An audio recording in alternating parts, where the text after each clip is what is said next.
बोध गया टेम्पल को लेकर के आज आंदोलन का 20वां दिन है। लगभग पूरे देश में जो है ज्ञापन दिया रहा। जी हाँ, आप देख रहे हैं जनक्रांति न्यूज़ और मैं हूं काशीराम। आपको बता दें कि मैं इस समय जो है डीएम आवास ऑफिस के सामने मैं मौजूद हूं और आपको बता दें कि आज जो है बोध गया टेम्पल्स को लेकर के जो बोध गया में 20 दिन से लगातार बौद्ध भिक्षु जो है अंतर्राष्ट्रीय स्तर से लोग आकर के वहां पर ज्ञापन देने भूख हड़ताल पर बैठे हुए हैं। ऐसे में लेकर के आज जनपद गोंडा में भी मास संगठन के कार्यकर्ता भी और अन्य कार्यकर्ता भी सामाजिक संगठन के इसमें शामिल हैं और आज जिलाधिकारी को जो है ज्ञापन दे रहे, महामहिम राष्ट्रपति को जो है उस आंदोलन के लिए, उस मांग को लिए, बौद्ध टेम्पल को लेकर के आज हम जानते हैं इन लोगों से कि इनकी पूरी मांगें क्या है, किस बिंदु को लेकर के लोग ज्ञापन देने आए। तो लगातार हमारे साथ बने रहे और देखते रहे। मैं सीधा मुखातिब होता हूँ नीचे। देखिए, पूरी दुनिया के लोग जानते हैं कि महाबोधि महाविहार बुद्ध गया ये ज्ञान के उत्सर्जन का केंद्र है। तथागत बुद्ध को ज्ञान यहाँ प्राप्त हुआ था और पूरी दुनिया के बौद्ध अनुयायी यहाँ पर मक्का मदीना के तरीके से यहाँ पर आते हैं और वो बौद्ध स्थान है।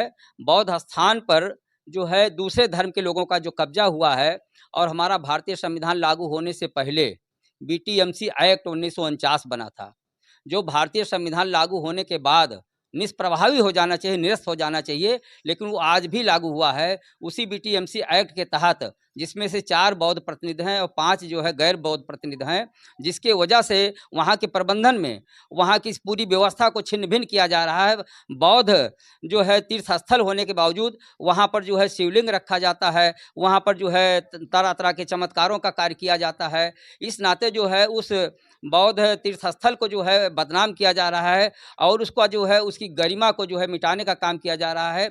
इस नाते जो है ऐसे गैर बौद्ध अनुयायियों को वहाँ से हटाने के लिए बीटीएमसी एक्ट, जो बौद्ध गया टेम्पल मैनेजमेंट एक्ट 1949 है, उसको निरस्त कराने के लिए हम लोग ज्ञापन देने आए हैं। सरकार को स्वतः संज्ञान लेना चाहिए कि जो बौद्धों का स्थान है वो बौद्धों को ही होना चाहिए। ईसाइयों के स्थान पर कोई मुस्लिम नहीं होता, मुस्लिम के स्थान पर कोई हिंदू नहीं होता है, हिंदू के स्थान पर कोई मोहम्मदन नहीं होता है, तो फिर बौद्धों के स्थान पर कोई दूसरे धर्म के लोगों का कब्जा क्यों?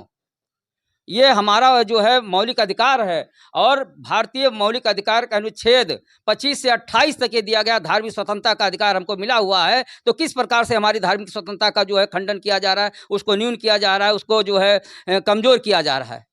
ये एक जानबूझकर साजिश है सरकार की। सरकार को स्वयं संज्ञान में लेकर जो है इस कार्य को स्वतः जो है करना चाहिए कि 1949 का एक्ट आज भी हमारे देश में लागू है। ऐसा क्यों है? इसके लिए हम लोग बार बार धरना प्रदर्शन, वहाँ पर जाकर पटना में भी हम लोगों ने रैली किया है और धरना प्रदर्शन किया है। आज पुनः जो है उसी बात को लेकर हम लोग, जब वो बात निरस्त नहीं हुई है तो हम लोग आज यहाँ इकट्ठा हुए हैं कि हमारी बात महामहिम राष्ट्रपति महोदय को पहुँचाई जाए और वो जो है बीटीएमसी एक्ट को निरस्त किया जाए तथा वहाँ पर अबौद्धों का जो कब्जा है, जो वहाँ पर तमाम चमत्कारी कार्य हो रहा है, उसको हटाया जाए, जिससे जो है पूरी दुनिया में बौद्ध जगत के लोगों की मान मर्यादा, मान सम्मान जो है, प्रतिष्ठा बरकरार रहे और वो जो छबधूमिल की जा रही है वो यथावत बनी रहे। जिस तरह से गया में बौद्धों के साथ अत्याचार देखा गया, वही बौद्धों को एक सम्मान मिलता है, लेकिन वहीं पर देखिए पुलिस द्वारा उनको फांसी दे देते हैं।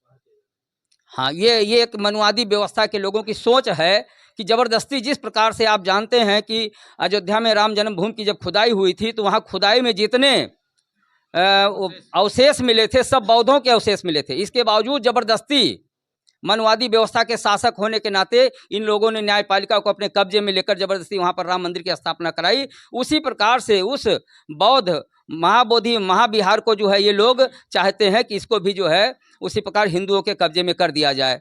तो जो हम लोग जो है भारत ही नहीं पूरी दुनिया के बौद्ध जगत के लोग इसको कतई बर्दाश्त नहीं करेंगे और जितनी जल्दी हो सके सरकार इस पर निर्णय लेकर और बौद्धों के हित में जो है, जनहित में, राष्ट्र हित में, संविधान के हित में उसको जो है हम लोगों के फेवर में निर्णय देने का कार्य करे। इसलिए हम लोग ज्ञापन देने आए हैं।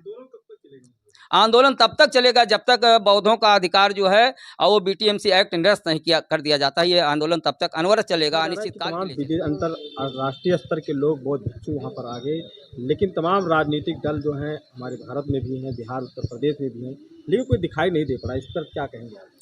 आज हम लोग वही बौद्ध भिक्षुओं के समर्थन में और बौद्ध महाविहार के मुक्ति आंदोलन के समर्थन में आज हम लोग डीएम महोदय को ज्ञापन देने आए हैं और ज्ञापन के बाद में हम लोग टूर बनाएंगे पूरी टीम के साथ। हम लोग वहाँ कार्यक्रम स्थल पे पहुँचेंगे, बोध गया पहुँचेंगे। तमाम राजनीतिक नेता, आप भी एक राजनीतिक नेता दल में हैं और कोई भी नेता उस मुद्दे को लेकर अब तक आवाज नहीं उठाया, चाहे वो सपा हो, कांग्रेस हो, भाजपा हो या बैंड। देखिए, नेता जो है अपने लाभ के लिए काम करते हैं, जिसमें जहाँ संख्या ज़्यादा होती है उसके लिए वो काम करते हैं। और ये बहुत बिहार की बात है, पूरी दुनिया को शांति का संदेश देने वाला धर्म है, जो करुणा मैत्री प्रज्ञा प्यार पे आधारित है। तथागत बुद्ध की विचारधारा वो भारत ही नहीं विश्व के कोने कोने में मानी जा रही है। हमारे देश के नेता जब विदेशों में जाते हैं तो अपना पहचान वो कहते हैं हम बुद्ध की धरती से आए हैं, बुद्ध से अपना पहचान बताते हैं और भारत में बुद्ध के खिलाफ वो युद्ध करते हैं। ये कतई बर्दाश्त होगा नहीं। हम लोग पूरा तन मन धन से सहयोग करेंगे और ये आंदोलन खत्म नहीं होगा जब तक मुक्त नहीं होगा, हमारा जो है बौद्ध टेम्पल मुक्त नहीं होगा। महाबोधि विहार को जब तक हम आज़ाद नहीं कराएंगे तब तक ये हमारा कार्यक्रम जारी रहेगा। ये आपने कहा कि नेता जो है सपोर्ट करता है कि जनता दल को दे करके जहाँ पे संख्या ज़्यादा होती है, क्या लग रहा है कि भारत में बौद्धों की कमी है? नहीं, बौद्धों की कमी, जिसे बौद्धों की संख्या तो है, लेकिन और लोगों की अपेक्षा हमारी संख्या कम है, प्रतिशत में कम है। हम कम नहीं है, लेकिन और लोगों की अपेक्षा संख्या कम है, इसीलिए आवाज क्यों नहीं? इसीलिए आवाज़ दबा दी जाती है। चुनाव आता है तो चुनाव जब आता है तो वोट सबको चाहिए। नहीं, वोट तो सबका चाहिए। वोट कोई एक धर्म, एक जात, एक बिरादरी से नहीं होता। वोट तो सबका चाहिए, लेकिन जिसकी संख्या ज़्यादा होती है और नेता उसी तरफ समर्थन करता है। सर, मेरा नाम रवि प्रकाश बौद्ध, संस्थापक भारतीय पुनर्जागरण शाखा गोंडा उत्तर प्रदेश से।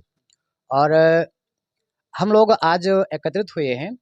आप लोग जानते हैं अभी जो है ज्ञापन जो दिया गया है ये महाबोधि विहार मुक्ति आंदोलन को लेकर के दिया गया है, जिसमें विगत 1 महीने से पूरे दुनिया के बुद्धिस्ट मोंक लगातार बोधि मंदिर को जो बोधगया में है उसको मुक्ति कराने के लिए जो अबौध हैं, जिसको सीधे शब्द में कहा जाए कि वो शुरुआती दौर में रहा होगा कि व्यवस्था की बौद्ध परंपरा कमजोर रही होगी तो वहाँ पर हिंदुओं को शामिल किया गया। लेकिन आज जिस प्रकार से पूरे देश में बुद्धिस्ट मोंक और पूरे देश में बुद्धिस्ट परंपरा पनपी है, तो आज हम लोगों की मांग है कि बुद्धिस्ट जो टेम्पल है उसको खत्म किया जाए। जो निरस्त क्या कहते हैं 1949 में जो एक्ट लागू किया गया कि जो है यहाँ पर दूसरे धर्मों के लोगों का भी इसमें कार्यकारिणी में जगह दी जाएगी, इसको पूरी तरह से हटा दिया जाए। ये हम लोगों की मांगे हैं और अगर इस प्रकार से जो है होता रहा तो आने वाले समय में पूरे देश में बुद्धिस्ट मोंक के साथ साथ बुद्धिस्ट परंपरा को मानने वाले उपासक और उपासिका आएंगे और आंदोलन करेंगे, उसके साथ में इसको मुक्त कराने का काम करेंगे। हमने देखा है कि वहाँ पे जो धरने प्रदर्शन में बैठे हैं वहाँ के जो गेस्ट लोग हैं उन लोगों को बार बार निवेदन आ रहा है कि थाईलैंड, मलेशिया, म्यांमार से लोग तो वहाँ पर आ गए, लेकिन भारत में जैसे आप यूपी और बिहार देख लीजिए है तो संगठन हजारों, लेकिन एक भी कार्यकर्ता वहाँ पर नहीं है, आंदोलन में शामिल नहीं हुए। ये जागरूकता की कमी की वजह से शायद हो रहा है या फिर गुटबाजी की वजह से हो रहा है। हमारा मानना है कि जब अपने धर्म की रक्षा की बात आए तो हमें आहुति देने में भी नहीं टकराना चाहिए और सभी देश के उपासक उपासिका से जो इस परंपरा को मानते हैं, बुद्धिस्ट परंपरा को मानते हैं, वो बढ़ चढ़कर तन मन धन से उस आंदोलन को आगे बढ़ाने का काम करें और बुद्धिस्ट टेम्पल को मुक्त कराने का काम करें। ये हमारा मानना है।